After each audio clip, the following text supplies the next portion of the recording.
Have you ever wondered why your knuckles crack? Well, some people think it's the actual bones that are cracking when you do this, but that's not true.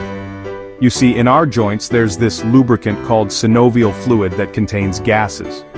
When you stretch or bend your fingers, you pull the joint apart, creating a negative pressure. This pressure then rapidly creates little bubbles of gas, which eventually pop or dissolve. And this process is what produces the signature cracking sound.